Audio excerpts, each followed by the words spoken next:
Bonjour les amis, bienvenue dans une nouvelle vidéo sur l'Olympique Lyonnais. Aujourd'hui dans l'équipe, article de Hugo Guimet à propos de la prolongation de Ryan Cherki qui, selon Hugo Guimet, serait en très bonne voie. Hugo Guimet dit même que les dirigeants et Ryan et son entourage ont rendez-vous aujourd'hui, ce lundi, pour finaliser cette prolongation, une prolongation qui pourrait courir jusqu'en 2027, donc 5 années, ce qui est quand même un sacré engagement à la fois pour le club et pour le joueur. Pour le club parce que Ryan Cherki, malgré son jeune âge, a quand même un salaire important, et pour lui évidemment s'engager dans un club où pour le moment il n'a pas totalement la confiance, notamment de Peter Bosz, l'entraîneur actuel. Alors toujours prudent, Hugo Guimet nous dit, à moins d'un retournement de situation, Lyon est sur le point de boucler un dossier stratégique qui aurait pu se transformer en feuilleton du mois d'août, la prolongation de Ryan Cherki. Le contrat du jeune attaquant qui aura 19 ans le 17 août prend fin en juin 2023. Alors, Hugo Guimet nous précise également que, en cas de refus de la part du joueur, à moins d'une semaine de la reprise de la Ligue 1, on explique en interne que le club serait contraint d'acter qu'il sort du projet. Donc ça, c'est quand même important. Vu de l'intérieur à l'OL, si Ryan ne prolonge pas, c'est qu'il n'est plus dans le projet OL. Et donc l'OL, évidemment, acceptera toute proposition de transfert le concernant. On sait que Ryan intéresse des clubs en France et à l'étranger, et donc le club pourrait faciliter très facilement son transfert.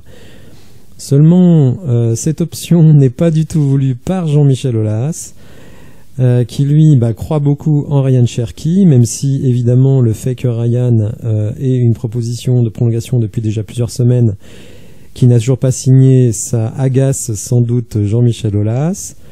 Bon, vous me direz, Jean-Michel Aulas s'agace assez souvent, mais en tout cas, il en fait une affaire personnelle. Il veut absolument garder Ryan Cherki. Et il a dit qu'il avait vu dans les yeux de Ryan que celui-ci était d'accord pour rester. On nous dit également ici que le futur propriétaire John Textor lui-même, très intéressé par la valorisation des jeunes formés à l'académie, est favorable à l'aboutissement des négociations et l'a fait savoir. Donc vraiment, l'actuel président et propriétaire de l'OL et le futur propriétaire veulent absolument garder Ryan Cherki. L'équipe de Ryan Cherki est plutôt favorable à une prolongation, mais, et c'est là où ça peut coincer, c'est que, vous le voyez ici, le joueur aimerait en revanche obtenir davantage de garanties sportives de la part de Peter Bosz, alors que le technicien néerlandais attendait de son attaquant qu'il aille chercher lui-même ce temps de jeu. Alors je suis souvent critique avec Peter Bosz, mais là-dessus je suis absolument d'accord avec lui. Tout Ryan Cherki qu'il est, toute pépite de l'académie qu'il soit, Ryan Cherki ne peut pas demander des garanties sportives, ce n'est pas possible. Il doit gagner sa place. Alors certes, faut lui donner sa chance. Il l'a eu contre l'Inter en deuxième mi-temps et il en a plutôt tiré bon parti, mais il a eu aussi du temps de jeu la saison passée, et le moins qu'on puisse dire, c'est que là par contre, il n'a pas été présent. Il y a aussi évidemment tout ce que l'on ne voit pas, c'est-à-dire les entraînements, et je pense que Peter Bosz peut être critiquable pour beaucoup de choses, mais je ne connais pas un entraîneur au monde qui laisse sur le banc un joueur qui peut l'aider à gagner des matchs. Donc je pense qu'à l'entraînement, Ryan Cherki pour le moment ne convainc pas Peter Bosz.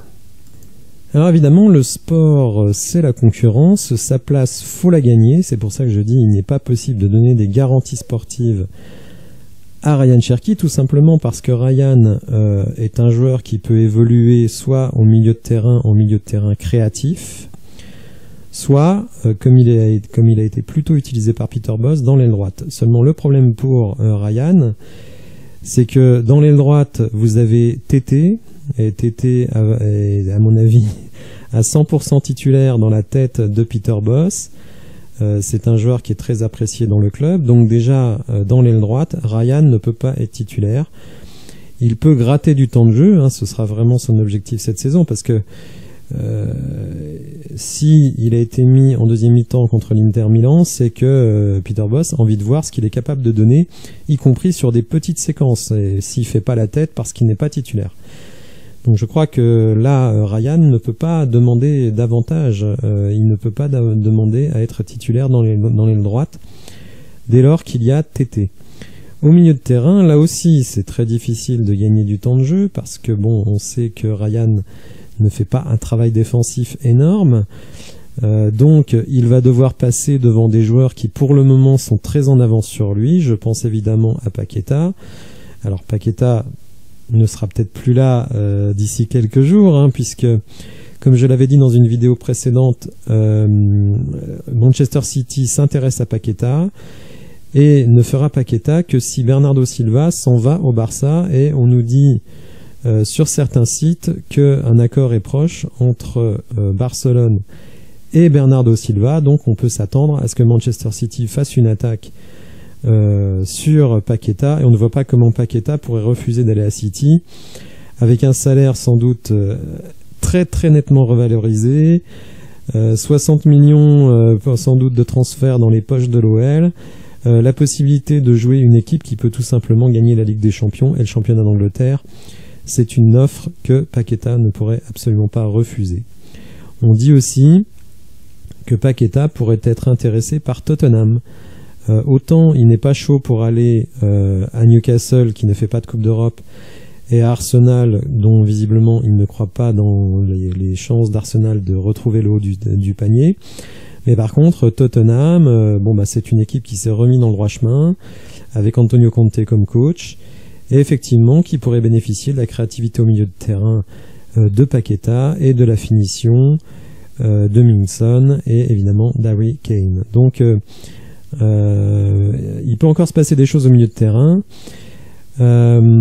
Si évidemment Paqueta venait à partir, ce serait quand même une opportunité intéressante de gagner du temps de jeu pour Ryan Cherki. Mais dans ce milieu de terrain, il y a aussi de la concurrence, évidemment, avec Johan Le Penant, alors bon, qui est plutôt une sentinelle, évidemment, Corentin Tolisso, donc là, évidemment, si un jour il rejoue au foot, bon, je plaisante, on espère le voir très rapidement sur le terrain, Romain Fèvre, bon, qui est un petit peu en délicatesse ces derniers temps, Jeffrey Nadelaïd, qui a eu de bonnes sensations pendant la préparation, et évidemment le jeune Mohamed El Arouche, qui, moi, m'a vraiment beaucoup plu.